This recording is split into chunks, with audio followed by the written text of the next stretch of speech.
Okay, here I am with my Mad Max Furiosa review, or raw review as I've been saying. And in case you have missed it, I am in Japan, so my background is a lot different. I'll be staying here for quite a little while, and that means yes, I did actually end up watching Mad Max Furiosa in Japan with Japanese subtitles in English. It was actually good that there was like English subtitles when they were like, speaking a foreign language. So it wasn't just Japanese subtitles as well. So that was nice. But anyway, that's beside the point. So real quick, I'll just say right away that I love Furiosa. Not really too many bad things I could say about it. I didn't have like my normal padded pen kind of situation, so that was out of my, like, so because of that, I feel like I forgot a few things and stuff. But maybe if I watch these trailers and kind of like remind myself a little bit, I'll be like, oh yeah, this is it. So that's my goal about this thing. So right now is playing the Mad Max Furiosa trailer 1. And yeah, so okay, so I'll say this firstly. There was a lot of CGI, definitely a lot more than there was before in the first one, and it was more clear, meaning it was not so good. But I don't know, I've just been seeing a trend with this. I've been seeing lots of I follow these YouTube CGI guys. Shout out to Corridor Crew. Yeah, they basically just kind of talk about how the whole industry works. Oh, that is actually something that I did want to talk about, by the way. Right here. Hold on. This shot. That shot happens like 9 times in the movie, and I kid you not. There's a one scene within 10 seconds. They do that shot 3 times. I thought it was like almost like an error at that point. But anyway, I thought that was weird. A nitpick. You can say a technical nitpick, you know. Um, but yeah, I'm gonna say this though. If you did like the original, not the original Fury Road Mad Max, you'll definitely love this, and you'll like it and everything. And you probably won't like it as much, but you'll still like it. It'll definitely go like I want to watch it again. Honestly, yeah, I'm already watching the trailer and being like, so I don't know. I'm not gonna say spoilers with that part, but anyway, you know, trailers can sometimes be very misleading in some ways. Speaking of misleading, I did actually watch the beginning of this, and look at that. Look what the trailer editors put in. They put a colored peach and the black and white. It wasn't like that in the movie, so I thought good on you, whoever edited the trailer. We've come too far. But yeah, the acting of this kid was great for sure, and it happens over a span. And as you could probably imagine, if you've watched the Fury Road, you know that who she grows up to be, obviously, right? Um, but yeah, she's a kid here, and it's a span of 15 years, as they say, maybe more, because they say 15 years and then more stuff happens. So who knows? But yeah, it went along great. The action scenes felt so well put. It all flowed. There was a time when 2 times when someone gets knocked out and then they kind of teleport somewhere.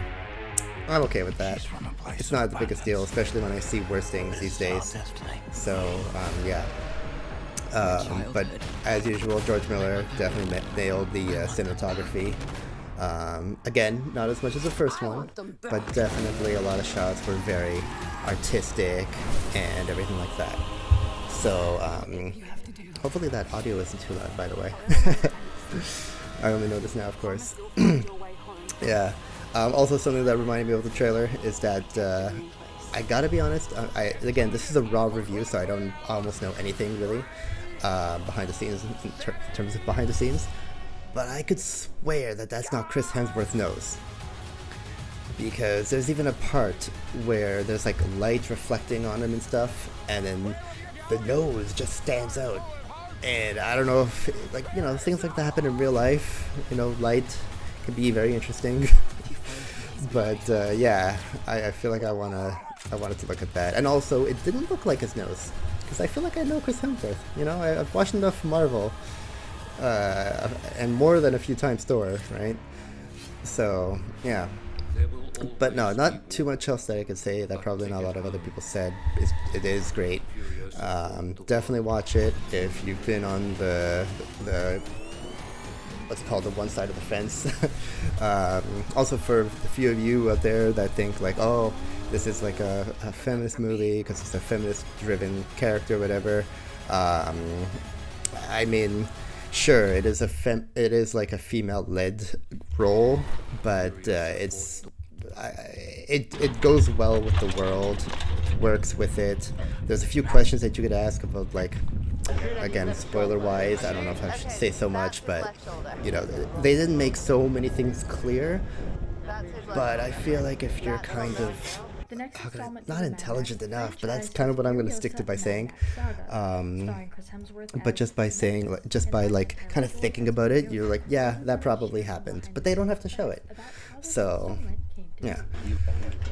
This is behind the scenes footage right now, by the way. So that's his nose, right? That's Rich Miller, I assume. He's an old guy, like 19.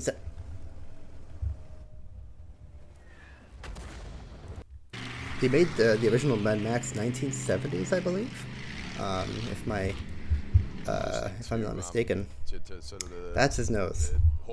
Yeah, I'm almost certain at this point. I'm not gonna kind of sit here and like listen to all the commentary, but yeah, I guess just real quick, just to say it because it has been commented before. But basically, this movie is a prequel, obviously, to Fury Road, where we learn about who Furiosa is and who she becomes and stuff, and just more exploring of the world. Now, I will say also comparing, once again, to Fury Road, because it's almost impossible not to compare it when you're talking about Furiosa, but Fury Road was much more creative. There were much more interesting kind of characters. The set pieces were much more dreamlike. I'm sure most of you probably know what I mean when I'm saying that too. But at this, I don't feel like it brought too much new to the table. Not spoilers. There's like this part where like there's a maggot queen person. I don't know, maggot queen. She's just some person that lives in a hole, and I'm calling her a queen. But anyway, can I say that? And again, I probably should have watched the original Fury Road before watching this to kind of be more fresh. But I'm pretty sure the nipple rubbing guy was in that one. But this was much more centered, like not centered, but it was like more obvious, let's say. So yeah, that was kind of. So yeah, in terms of creativity, definitely lacking. I shouldn't have paused it. But yeah, so we go through the life of Furiosa, just, you know, what happens to her as a kid, and how she kind of like she's already quite Furiosa at the beginning of the movie, and she just becomes more Furiosa, if that makes any more sense. But yeah, is that your nose, Chris? Is that your nose? With Hemsworth even commenting, Anya brought such I'm listening to hear in such a depth. He said, "She is." No. Yeah, that's. I feel like I pretty much said everything there kind of would be in terms of my perspective. Again, not too much else that other people haven't probably said about a few things, but yeah, this guy's great, and I already know that they are making another one. So that's pretty exciting too. So yeah, that's my raw review, and hopefully you enjoyed it, learned something, and maybe change your mind about wanting to watch it or not. So if you do, come back and I guess comment and let me know what you think, and let me know if you also want a spoiler version, because I guess I do have a few things I want to say, but I'll just leave it to that. Anyway, thanks.